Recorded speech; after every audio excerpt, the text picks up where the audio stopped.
gave me a Christmas ornament every single year for 22 years, and I never once looked at the back of them. That sounds careless now. Maybe it was. But you have to understand, my sister-in-law Pauline was a gifter. That's just who she was. Every birthday, every random Tuesday when she felt like it, something would show up at the door. A candle. A dish towel with a rooster on it. A bag of those butter tarts she knew I loved from the bakery on Elgin Street. Pauline gave gifts the way other people breathe, constantly, without thinking, as if the world simply required it of her. So every December, when a small parcel arrived wrapped in craft paper and tied with kitchen twine, I'd open it, smile at the ornament inside. Always a ceramic one, always hand-painted, always something to do with birds or botanicals, and I'd hang it on the tree. That was the ritual. That was enough. I never got to flip them over. I want to be clear about something before I go any further, because I think it matters. Pauline and I were close. Not in the way that women in movies are close, finishing each other's sentences and calling every day, more like the closeness you build quietly over decades. She'd married my husband's brother Kenneth 30 years ago, and from the very beginning we understood each other without much effort. We were both practical women. We both preferred a cup of tea to a glass of wine. We both thought the world made more sense if you just kept your hands busy. She lived 40 minutes from us in El Monte, a small town in the Ottawa Valley, and we'd drive out there for Sunday dinners every few weeks. She made roast chicken the way nobody else could. We'd sit around her big pine table and talk about nothing important, her garden, my grandchildren, whatever was happening with the town council. And it was enough. It was more than enough. It was one of the constants of my life. When she was diagnosed with ovarian cancer in the spring of 2021, I thought, the way you think about things you can't process, that she would beat it. Pauline was tough in a quiet way. She didn't complain. She went to her appointments the same way she went to the grocery store, efficiently and without drama. She told me she felt cautiously optimistic, and I chose to believe her, because believing her was easier than the alternative. She passed away 14 months later. July. The summer was unbearably beautiful that year, which felt wrong. The ornaments stayed on my tree.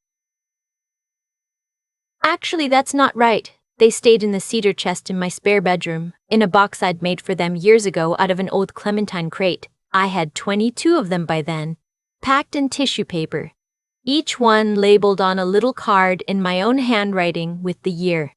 I kept them every Christmas, unpacked them, hung them, and then carefully put them back.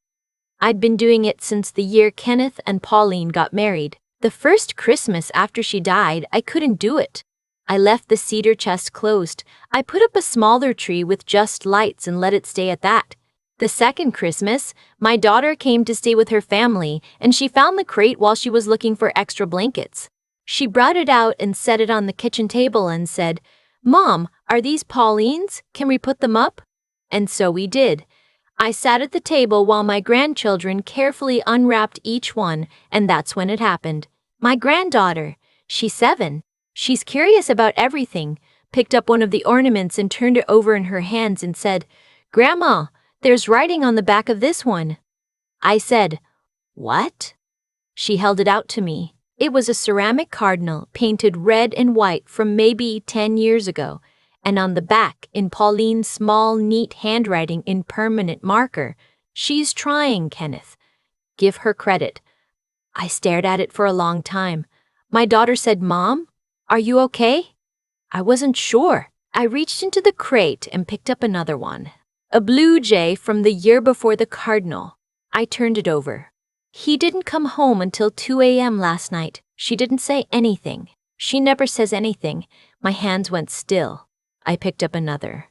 A cedar waxwing, delicate and brown, from what must have been 12 years ago. He lost $4,000 at the casino in Gatineau.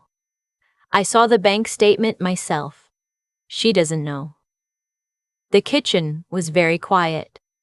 My grandchildren had gone into the living room. My daughter was watching me from across the table with an expression I didn't have words for. I kept turning ornaments over. I couldn't stop. She cried in the bathroom at Christmas dinner. I heard her through the door.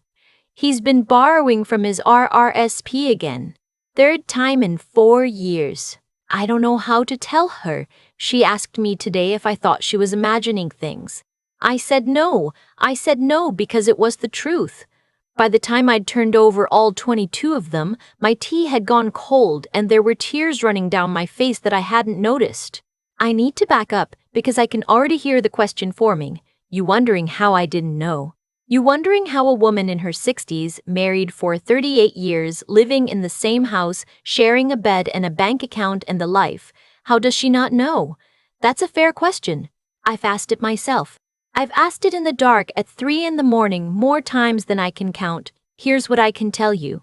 My husband, I'll call him by his name, which is Arthur, was a careful man. Careful in a way that I mistook for most of our marriage for responsibility. He handled the finances because he'd always handled the finances, and I'd let him because I had other things to manage. I ran the household. I worked part-time at the library for 20 years. I raised our 2 kids. I looked after my mother when she got sick. There was always something that needed doing, and the bill payments and the investment accounts felt like his domain, the way the garden felt like mine. He never hid things crudely. He didn't have secret credit cards. Or not that I knew of. He didn't disappear for weekends. What he did was quieter than that and harder to name. He made decisions without telling me. He moved money between accounts in ways that, when I asked about them, were always explained in a way that made me feel slightly foolish for asking. He had opinions about how much I should spend on things. Opinions he expressed calmly as simple facts, and I loved him, so I accepted the facts. I didn't know about the gambling until I read Pauline's Ornaments. I didn't know the scale of it. I knew he liked to go to the casino occasionally with his brother, or I thought it was occasionally. I thought it was the way some men like to go to the golf course, a pastime, a way to unwind. It wasn't. After my daughter left that night, after the kids were in bed and the house was quiet, I sat at the kitchen table with all 22 ornaments laid out in front of me in order, the earliest ones first.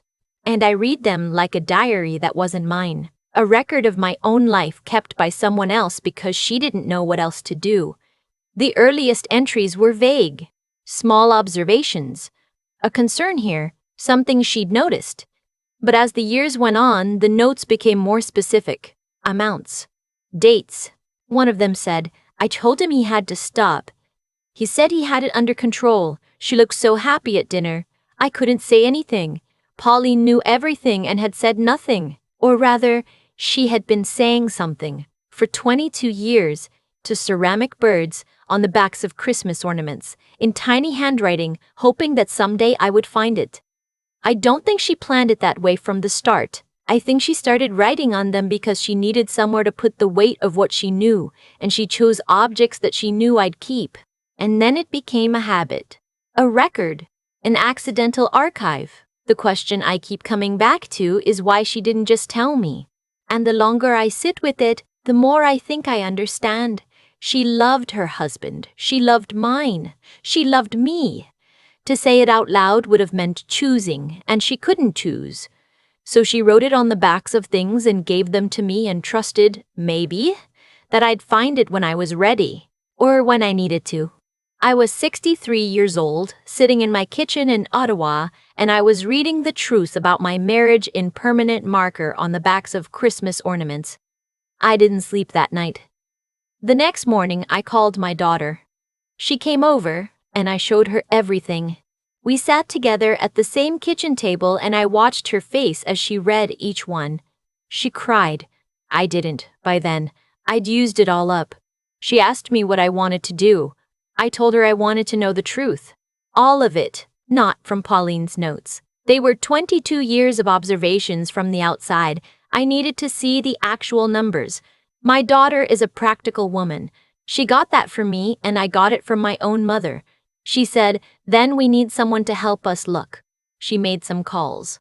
A friend of hers from her office knew a financial advisor who specialized in what I can only describe as untangling, going through years of financial records and finding what's actually there.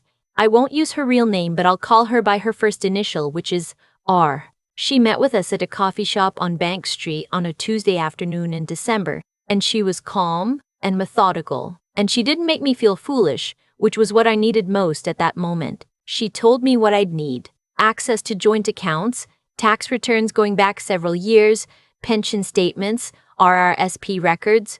She said it might take some time. She said I should prepare myself for the possibility that the picture would be complicated. I told her I'd been preparing for 22 years. I just hadn't known it. What she found took 6 weeks to go through properly. I won't lay out every number here because some of it is still tied up in legal proceedings, but I'll tell you the shape of it. Arthur had been withdrawing money from our joint savings at irregular intervals for at least a decade, amounts that were small enough individually to go unnoticed, but which added up over time to something significant. He had a line of credit I didn't know existed, and the RRSP, the one I'd thought was intact, the one we both contributed to with the plan of retiring comfortably, had been drawn down to less than a third of what it should have been. When R showed me the documents, I sat with them for a long time before I said anything. Then I said, "What do I do now?"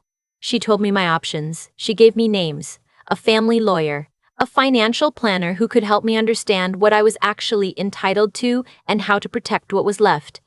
I called the lawyer the following Monday. Her name, and I'm using her real first name because she earned it, was Yolanda. She was in her mid-40s, sharp, and she had a way of delivering difficult information that was direct without being cold. The first thing she said to me after I'd laid out the situation was, "You have more ground to stand on than you think." I held on to that sentence for weeks. The process that followed was not quick. I won't pretend it was. There were months of documentation and disclosure and conversations that left me exhausted in a way I hadn't felt since my mother was dying. Arthur didn't take it well at first. He told me I was overreacting. He told me I didn't understand how investments worked. He told me, and I still feel the particular quality of that moment when I remember it, that I should have paid more attention. That sentence, that accusation, was the one that finally made something settle in me. Something quiet and certain. Because I thought about Pauline. I thought about her sitting at her kitchen table in Almonte, in her house with the big pine table and the window that looked out over the garden she loved, writing in small, neat letters on the backs of Christmas ornaments because she couldn't find another way. I thought about her carrying that knowledge for 22 years and still making roast chicken and still sitting around the table and talking about nothing important because that was what the situation asked of her and she did it anyway. And I thought, I have been paying attention in every way that mattered, and what I found was the truth. The divorce was finalized the following November. Under the Ontario Family Law Act, I was entitled to equalization of net family property, which meant that regardless of how the assets were titled, the law treated everything we'd built together as shared. Yolanda walked me through it with patience I will always be grateful for. I received my share of the matrimonial home when it sold. I received half of what remained in the retirement accounts. It wasn't everything we'd have had if none of it had happened, but it was enough. It was enough to start. I live now in a smaller place, a condo near the Rado River, on a floor high enough that I can see the water from my kitchen. It's quiet in a way that felt strange at first, and now feels like something I'd been needing without knowing it. My daughter calls every few days. My grandchildren come on weekends sometimes and eat cereal at my counter and ask me questions about everything, and I answer as many of them as I can. Every December, I still put up the ornaments, all 22 of them, plus a new one I bought myself that first year on my own. It's a plain white ceramic chickadee, and there's nothing written on the back of it. That was a choice I made deliberately. I look at them on the tree and I think about Pauline, about what she was trying to give me, and the only way she could find to do it, and the faith, and that's what it was, faith, that I would eventually find it. I used to feel guilty that I didn't turn them over sooner, that I let 22 Christmases go by without looking. But I've had enough time now to make a kind of peace with that. I wasn't ready to see it before I was ready to see it, and when I finally was, everything I needed was already there, written in small, neat letters, waiting. Pauline spent 22 years handing me the truth one ornament at a time. It took me one night to read it. I think she would understand that. I think she would make me tea and not say anything, and I think we would sit together at the kitchen table and listen to the house settle around us, and that would be enough. It always was. There's a cedar chest in my spare bedroom that used to feel like just storage. Now I know it was a record. 22 years of a woman trying to do the right thing in the only way she could figure out how. I think about Pauline a lot these days, about what it must have cost her to know what she knew and carry it quietly through every Sunday dinner, every Christmas, every ordinary afternoon. She wasn't a coward. I want to be clear about that.